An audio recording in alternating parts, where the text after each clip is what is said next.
तो एक नए क्लास में आप लोगों का पुनः स्वागत करता हूं और प्रांतीय शासन की जो श्रृंखला हम लोगों ने शुरू किया है, कल के क्लास को आप लोगों ने देखा होगा और आज का क्लास आप लोग देख रहे होंगे कि प्रांतीय शासन में हम लोग मुस्लिम शासन व्यवस्था को देख रहे हैं, जो दिल्ली सल्तनत और मुग़ल सत्ता के मध्य में दिल्ली सल्तनत से स्वतंत्र हुए प्रांत और मुग़ल सत्ता में जाके विलीन हुए प्रांतों की कहानी हम लोग आज देख रहे हैं। इसी श्रृंखला में पिछले क्लास को आप सरकी वंश देखिए और सरकी वंश से आगे, सरकी वंश बोले तो जौनपुर का इतिहास में सरकी वंश पढ़ें और आज हम लोग कहाँ का इतिहास देखेंगे तो कश्मीर का इतिहास देखेंगे।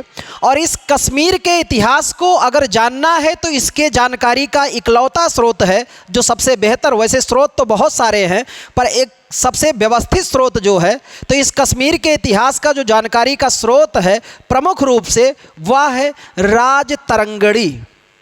राजतरंगिणी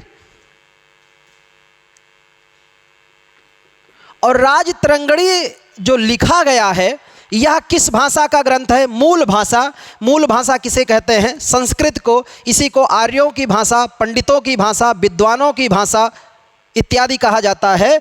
तो राजतरंगिणी किस भाषा का ग्रंथ है? संस्कृत भाषा का है और इसका अर्थ होता है राजाओं की सरिता। यह सवाल पूछा गया है, इसे विशेष ध्यान रखना आप विद्यार्थियों। इसका अर्थ ही क्या है? राजाओं की सरिता।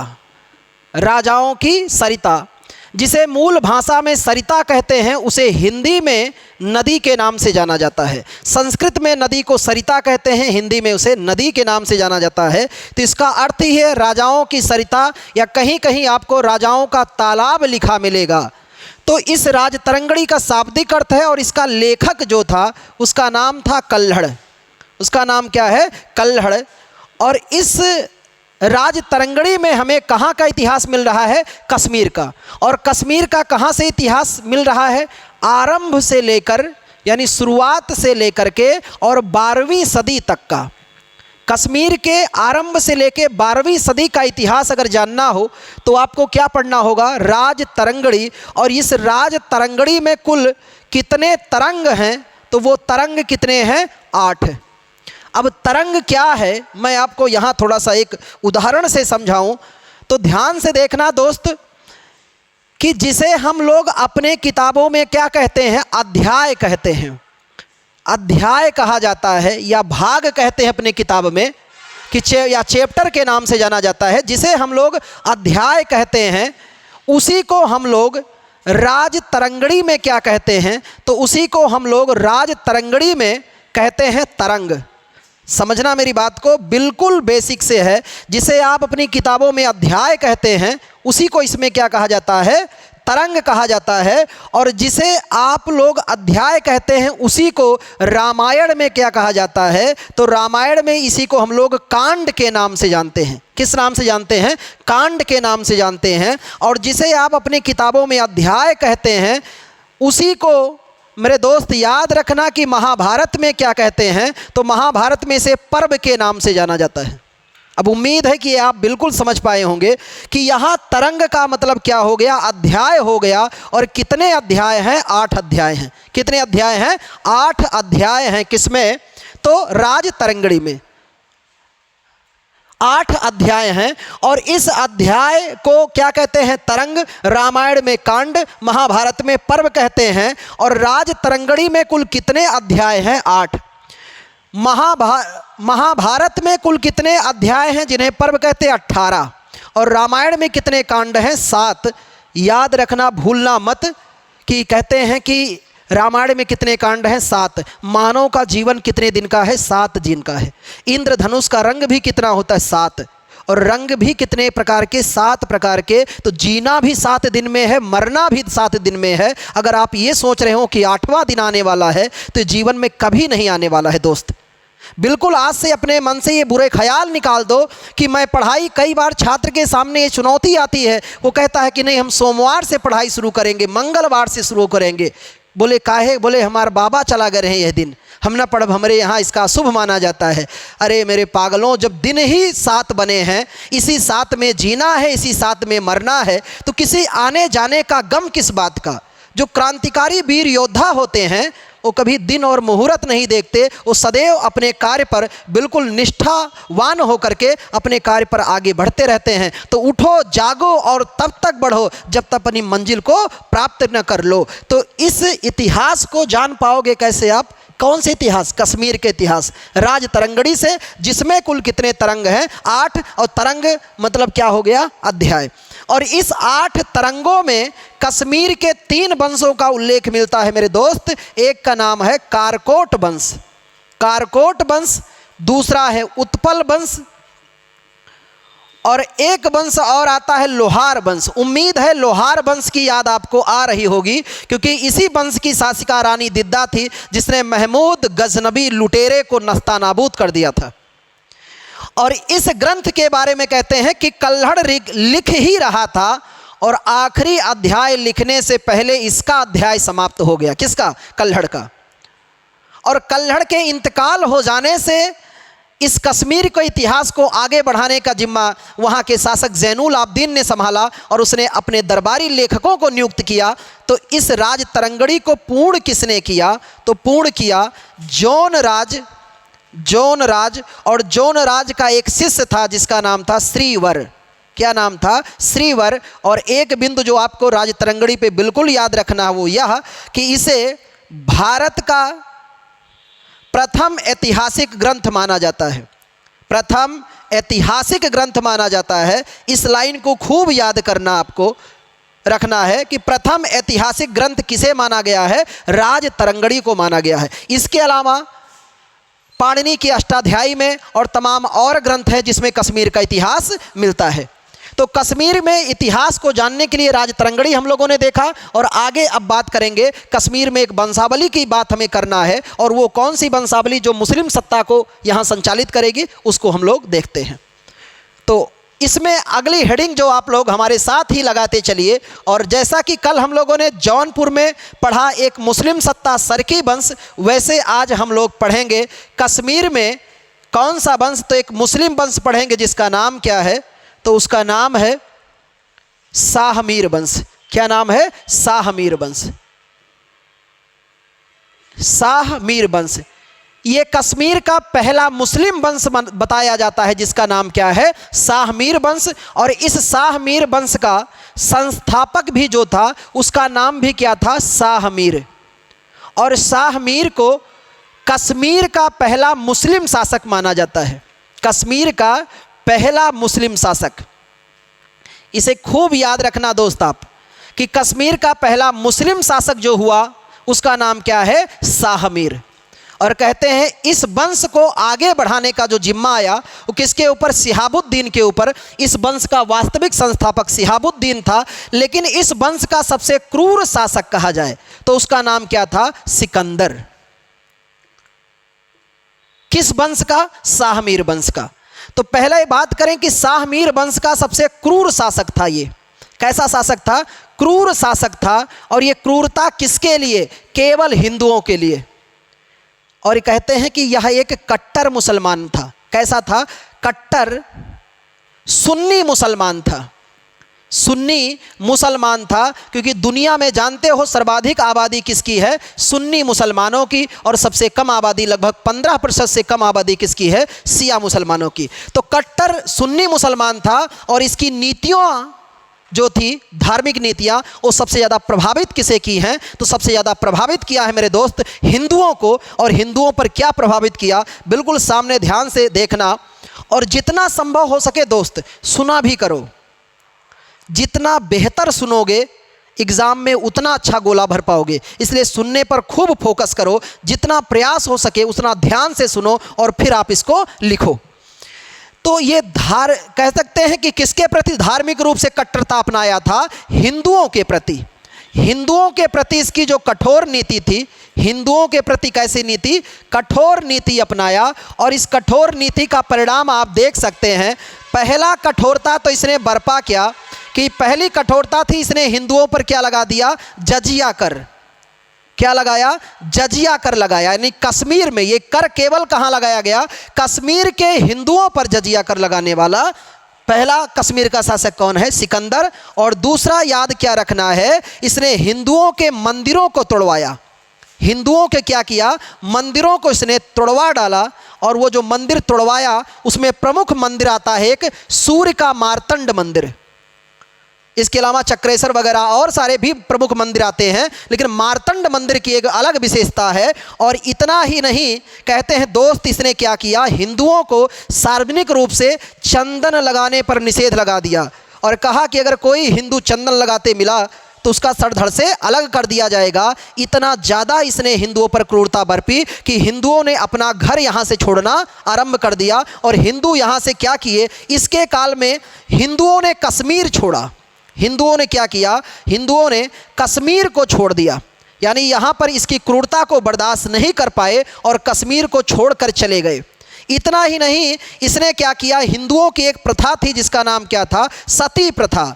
सती प्रथा को इसने क्या कर दिया दोस्त, तो सती प्रथा को इसने बंद कर दिया, हिंदुओं को आहत किया। बहरहाल हिंदू महिलाओं के लिए तो ये शुभ संकेत था, पर पुरुषों के लिए कहीं न कहीं बुरा संकेत था कि इसने कश्मीर में सती प्रथा को बंद कर दिया। और इतना ही नहीं, इसकी क्रूरता का एक और आखिरी प्रतिफल था दोस्त, वो ये था कि इसने गो हत्या की अनुमति दे दी।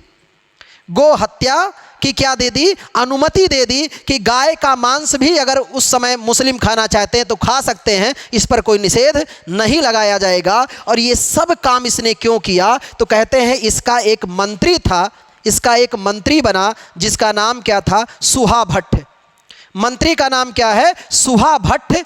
नाम देख करके या नाम सुन करके आपको लग रहा होगा हिंदू नाम है कि मुस्लिम नाम है, तो जान रहे हैं कि नाम कैसा लग रहा है, हिंदू बिल्कुल सही लग रहा है, ये हिंदू था ही।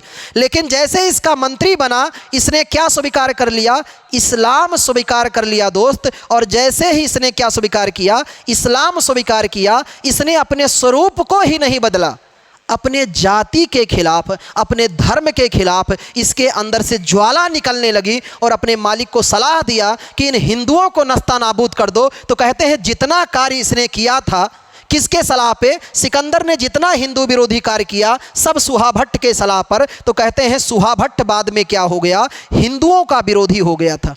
हिंदुओं का क्या हो गया, विरोधी हो गया। और ऐसी विभीषिका जली कि हिंदू पलायित कर गए, किसको छोड़कर, कश्मीर को छोड़ दिए। और पूरे कश्मीर में त्राही मचा दिया, किसने, सिकंदर ने, जो शाह मीर वंश का सबसे कट्टर शासक था।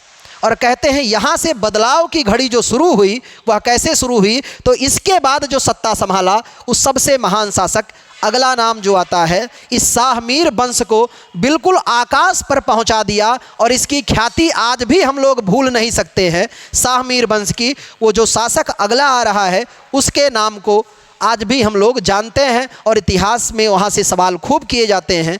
तो इसी सिकंदर का, जहाँ एक तरफ सिकंदर की क्रूरता ने, कठोरता ने हिंदुओं को आहत, मताहत, प्रताड़ित किया, वहीं इसके बेटे ने, कहते हैं, आने के बाद हिंदुओं पर मरहम लगाया, अपने पास बैठाया, क्रोधित हुए हिंदुओं को अपने साथ भोजन कराया और पानी पिलाया। बोला भैया टेंशन नहीं लो, मैं आ गया हूं और आपके दुख को मैं अब बिल्कुल दूर कर दूंगा।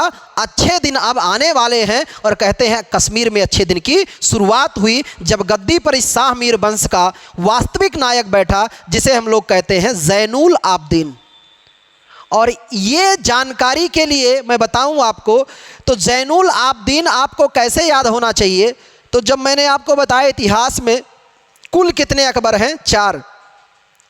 आप पिछले क्लास को देखें, सल्तनत श्रृंखला मैंने पूर्णतः समाप्त कर दिया है। उस श्रृंखला को आप देखें तो ये बातें आपको बिल्कुल स्पष्ट होगी। यहाँ इसका टाइम पीरियड हम थोड़ा सा याद रखेंगे, 1420 से लेके 1470 ईस्वी। ज़ैनुल आबदीन गद्दी पे जैसे बैठा तो पहली चीज़ तो इसने एक उपाधि धारण की थी, उपाधि का नाम है बुढ़ शाह। उपाधि इसकी क्या थी, बुढ़ शाह। और बुढ़ शाह का अर्थ क्या होता है, महान। बुढ़ का अर्थ, बुढ़ शाह का मतलब क्या होता है, महान। तो इसे कश्मीर का में कह सकते हैं, कहाँ पर, कश्मीर में। किस वंश का, शाह मीर वंश का सबसे महान शासक था। सबसे योग्य व महान शासक अगर कोई हुआ है कश्मीर में, केवल कश्मीर की बात हो रही है, तो वो है ज़ैनुल आबदीन। और हिंदुओं के प्रति इसने इतनी उदारता दिखाई, जो मैं अभी बिल्कुल आपको दिखाने जा रहा हूँ, वो उदारता ऐसी थी कि इसके बारे में कहावत हिंदुओं की जनता ने इसे कुछ दिया उसके उपलक्ष्य में। जब हिंदू जनता को इसने स्नेह और प्यार दिया तो हिंदू जनता ने इसे ऐसी चीज़ दे दिया कि आज तक उसे छात्र भूलना भी चाहे तो भूल ना पाए। ऐसी उपाधि हिंदू जनता ने दिया और इसी हिंदू जनता के द्वारा दिया गया सम्मान, इसे कौन था? तो इसे कश्मीर का अकबर कहा गया। वो सम्मान कौन था? वो यही था। इसे क्या कहा गया? कश्मीर का अकबर। इसके उदारता के कारण इसे कहाँ का अकबर कहा जाता है? कश्मीर का अकबर। और इतना ही नहीं, इसने कश्मीर में अलाउद्दीन खिलजी की तरह बाजार व्यवस्था को समुचित, सुनियोजित, व्यवस्थित, कम मूल्य पर उपस्थित करवाया, मुद्रास्फीति को कम किया और वहाँ सारे व्यापारी और जनता के लिए इसने, कह सकते हैं अलाउद्दीन खिलजी से ज़्यादा बेहतर बाजार व्यवस्था इसने की थी। अलाउद्दीन खिलजी ने तो केवल सैनिकों के लिए किया था दोस्त, पर इसने वहाँ की जनता के लिए किया। और कहते हैं इस बाजार व्यवस्था को बेहतर करने की वजह से इसे कश्मीर का क्या कहते हैं? तो कश्मीर का अलाउद्दीन खिलजी कहा जाता है। कश्मीर का क्या कहा जाता है? अलाउद्दीन खिलजी। और आप देखिए कि इसने हिंदुओं के प्रति कैसी नीति अपनाया। तो हिंदुओं के प्रति इसने हिंदुओं के प्रति उदार नीति अपनाया था। कैसी नीति? उदार नीति अपनाया। किसने? ज़ैनुल आबदीन ने। और उस उदार नीति में इसने क्या क्या व्यवस्था किया, इसका जिक्र मैं आगे करने चल रहा हूँ। ज़ैनुल आबदीन ने हिंदुओं के प्रति क्या सम्मान और उदार की नीति अपनाया, इसकी बातें। उदारता में पहला कार्य क्या किया इसने हिंदुओं के प्रति उदार नीति में? वो पहला काम यह था दोस्त, आप बिल्कुल ध्यान देना सामने, कि हिंदुओं के प्रति इसने क्या किया? उदार नीति अपनाया। हिंदुओं के प्रति उदार नीति अपनाया। और इस उदार नीति में पहला काम तो उसने किया जो उसके पिता ने, सिकंदर, इसका पिता कौन था? सिकंदर। सिकंदर ने जजिया कर लगाया। इसने क्या कर दिया? जजिया कर बंद कर दिया। कब? 1420 में। तो कहते हैं जजिया कर बंद करने वाला ये भारत का पहला शासक था। और दूसरा जो था वो था जलालुद्दीन मोहम्मद अकबर। उसने 1564 में किया था, इसने 1420 में। और ये भी आपको मैंने revision, quick revision, short notes वाले क्लास में मैंने बिल्कुल समराइज किया है। पहले का जो वीडियो चल रहा है, 2 क्लास मैंने आप लोग को बताया है, जिसमें पूरे सल्तनत की मार्मिकता को महज 2 क्लास में मैंने समेटा है। आप उस क्लास को देखिए। तो इसने जजिया कर बंद कर दिया। दूसरा क्या करवा दिया? सती प्रथा आरंभ कर दिया। कहा भैया सती प्रथा अगर आप लोगों की बेहतर प्रथा है, तो इसने सती प्रथा को क्या कर दिया? पुनः शुरू कर दिया। इसके पिता ने बंद किया था। इसने गो हत्या पे निषेध लगा दिया। गो हत्या क्या करा दी? बंद करवा दिया। इतना ही नहीं, इसने हिंदुओं को उच्च पद दिया। क्या दिया? उच्च पद दिया। और यहाँ तक कि इसके दरबार में कवि के रूप में रहते थे। उनका नाम क्या था? जोन राज और उसका शिष्य श्रीवर। जोन राज और श्रीवर इसके दरबार की शोभा बढ़ाते थे। इतना सारा कार्य। इतना ही नहीं, इसने अपने काल में हिंदुओं को पुनः वापस बुलाया। कहाँ? कश्मीर में। और लोगों को लाके फिर से कश्मीर में बसाया और कश्मीर के उस खुशी माहौल को इसने पुनर्जीवित कर दिया। और हिंदुओं की जनता पे पुनः मुस्कुराहट आ गई और सभी लोग एकदम बिल्कुल खुश हो गए इसकी सत्ता से। और इसके अगले कार्य के बारे में बात करें कि इस तरह से इसके बारे में और बात किया जाए तो इसकी विद्वता भी कुछ कम न थी। विद्वता के बारे में कहते हैं ये स्वयं भी विद्वान था। ज़ैनुल आबदीन क्या था? स्वयं विद्वान था। और स्वयं किस भाषा का विद्वान था? तो स्वयं विद्वान था ये फारसी भाषा का। किस भाषा का? फारसी भाषा का यह विद्वान था। और ये विद्वता कैसे परिलक्षित होती है मेरे दोस्त? तो कहा जाता है इसने कुतुब नाम से, खूब याद रखना इसे, कुतुब नाम से फारसी कविता लिखता था। कौन सी कविता? फारसी कविता लिखता था, जिसका नाम क्या है? ज़ैनुल आबदीन। ये इसकी विद्वता, एक शासक होने के साथ विद्वान हो, ये बहुत कम देखने को मिलता है। राजा विद्वान हो, ये बहुत बड़ी बात होती है, पर ये राजा विद्वान था। अब के राजा की हालात आप लोग देख सकते हैं कि वो सचिव और अपने प्रशासनिक अधिकारियों के सहारे चलते हैं, पर यह भी उनके सहारे चलता था। लेकिन स्वयं की विद्वता इसकी इतनी उच्च कोटि की थी कि एक तो स्वयं फारसी भाषा का उच्च कोटि का विद्वान था, दूसरा इसके दरबार में महारथी विद्वान जोन राज श्रीवर, इसके अलावा और बाहर के तमाम विद्वान भी इसके दरबार में रहा करते थे। इन कार्यों के अलावा दोस्त इसने स्थापत्य का कार्य किया था, और स्थापत्य कार्य में इसने क्या किया, तो स्थापत्य कार्य में इसने डल झील में, किसमें, डल झील के मध्य में इसने सोनवा लंका द्वीप का निर्माण करवाया था। सोनवा लंका द्वीप का निर्माण इसने कराया, और इतना ही नहीं, यहाँ पर जैना लंका महल भी बनवाया था। जैना लंका नामक महल भी बनवाया किसने, जैनुल आबदीन ने। और याद रखना है दोस्त, इसने कश्मीर में क्या किया, जैनपुर व जैनकोट नगर बसाया, किसने, जैनुल आबदीन ने। और कहते हैं कि पूरे कश्मीर, जिसे वादियों की नगरी, वादियों की घाटी कहा जाता है, वहाँ खुशहाली, अमन, चैन, समृद्धि, सारी चीज़ वापस ले आया, और पूरी जनता में एक अलग खुशहाली का माहौल छा गया। और कहते हैं इस तरह से इसने कश्मीर के शाहमीर वंश में क्या किया, एक चार चांद लगाया। और कहते हैं इसके मृत्यु से आखिरी समय जब आ गया, इसके बेटों ने इसे इतना सताया, यही लिए कहा जाता है कि स्वयं भी पढ़िए, और स्वयं पढ़ने के बाद अगर उच्च सत्ता पे जाइए तो मत भूलिए, किसी को परेशान पहले मत कीजिए। अगर किसी को उच्च सत्ता प्राप्त करने के बाद, उच्च पद प्राप्त करने के बाद आप गरीबों को सताते हो, कमज़ोरों को पीटते हो, तो कहते हैं कि अल्लाह का कहर आप पे बरपेगा, ईश्वर का कहर आप पर दिखाई देगा, और दिखाई आपके जनरेशन पे देगा। आपकी संतानें कम पढ़ी लिखी होंगी, और कम पढ़ी लिखी का नतीजा क्या होगा, आपकी संपत्ति के वजह से उनको इतनी सुख सुविधाएं मिलेंगी कि उनका मन पढ़ाई में नहीं लगेगा। जो उन्हें तालीम मिलेगी वो खरीदी हुई तालीम मिलेगी। और अगर आप खरीद कर तालीम लेना चाहते हैं तो बहुत दिन आप में टिकने वाला नहीं है। तालीम को संस्कार के साथ अर्जित करेंगे तो आपके जीवन में मेरे दोस्त एक अलग बदलाव आ जाएगा। आज धीरे धीरे संस्कार बिल्कुल समाप्त होते समाज से जा रहे हैं, और संस्कार समाप्त होने का मतलब समाज दूषित हो रहा है। सुनकर हो सकता है कह सकते हैं आप ये पंडितों की कहानी, जी नहीं, ये पंडितों की दास्तां और कहानी नहीं है। माँ के गर्भ से लेकर मृत्यु तक को हम लोगों ने संस्कारों में बांटा, और आज संस्कार के विहीन होने से क्या हो रहा है, मानव में बिल्कुल परिलक्षण, वो प्रतिभाएं अब नहीं दिख रही हैं जो पहले दिखती थी। और होगा क्या कि आप सत्ता में पद प्राप्त करने के बाद, सत्ता प्राप्त करने के बाद इतने मदमस्त हो जाते हैं कि आप देखते ही नहीं कि आपकी संतान क्या कर रही है। और आज इस राजा के साथ वो दास्तान हुआ। इतने अपने कारनामों में और अपने विद्वता में इतना चूर हो गया कि अपनी औलाद की तरफ इसने ध्यान नहीं दिया। और आज जब अवस्था इसकी हीन हो गई तो इसके बच्चों ने इसको पटक पटक के मारा, वो मारा, कहा एक गिलास पानी तो गाल पे लगा मैं थप्पड़।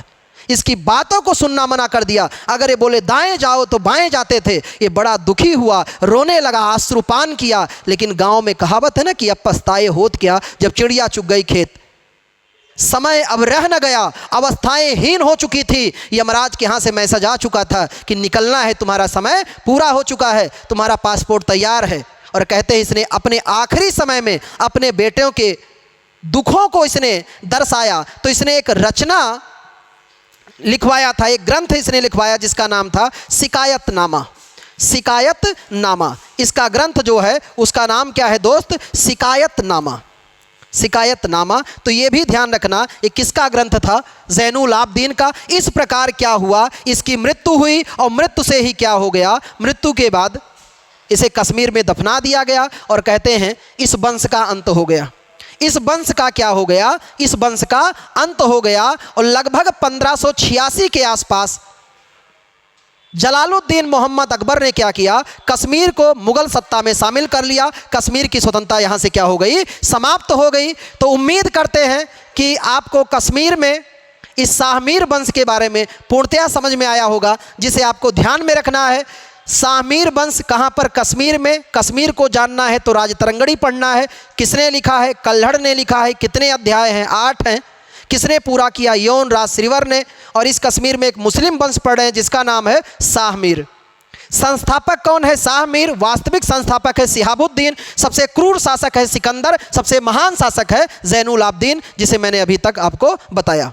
तो इस तरह से मेरे दोस्त आज की कार्यशाला यहाँ पूर्ण होती है और इसके बाद इस कार्यशाला के पूर्ण होने के बाद अगली कार्यशाला हम लोग अगले क्लास में देखेंगे। और आप बने रहिए, पूरे प्रांतीय शासन को टॉपिक बाय टॉपिक आपको मिलता जाएगा और आप जुड़े रहें। उम्मीद करता हूँ आप नोट्स बना रहे होंगे, क्योंकि जैसे ही प्रांतीय शासन की श्रृंखला मेरी समाप्त होती है उसके बाद हम लोग प्रीवियस ईयर क्वेश्चन पेपर लेकर के आपके सामने और कुछ प्रैक्टिस सेट के क्वेश्चन लेकर के लगभग जितना अधिकतम बन पाएगा 100, 150, 200 जितना बन पाएगा मेरे दोस्त, उतने प्रैक्टिस सेट और प्रीवियस ईयर सारे प्रश्न लेकर हाजिर होंगे और देखेंगे हम लोग गुणवत्ता भी किसकी, इस क्लास की, इस नोट्स की, कि क्या यह उपयोगी है कि नहीं है। अगर उपयोगिता इसमें होगी तो वन डे जितने एग्ज़ाम हैं वो सारे क्वेश्चन इसी आपके नोट से हो जाएंगे और वो क्षण बस कुछ दिन का आप इंतज़ार कीजिए और वो क्षण आने वाला है दोस्त। तो अगले क्लास में हम लोग मिलते हैं। आज के लिए आप बने रहे और ऐसे स्नेह और प्यार आप बना के रखना और अपने हित मित्रों तक आप इसको पहुंचाते रहें, पर स्वयं का नोट्स बनाएं और अपने को बेहतर रखें। खूब मस्त रहो, स्वस्थ रहो, व्यस्त रहो, मुस्कुराते रहो। विद्यार्थी जीवन में कभी टेंशन नहीं लेने का, हो सके तो ब्रह्मचर्य जीवन का पालन करो। प्रातःकालीन जगो, निशाचर मत बनो, रात्रि में कम पढ़ाई करो। जहां भी हो सुविधाओं के लिए, कहते हैं ना सफलता सुविधाओं का मोहताज नहीं होती है, तो आप सब क्या करिए, मोहताज मत होइए, लगे रहिए, निरंतर बने रहिए। तो नए क्लास में हम लोग मिलेंगे। धन्यवाद।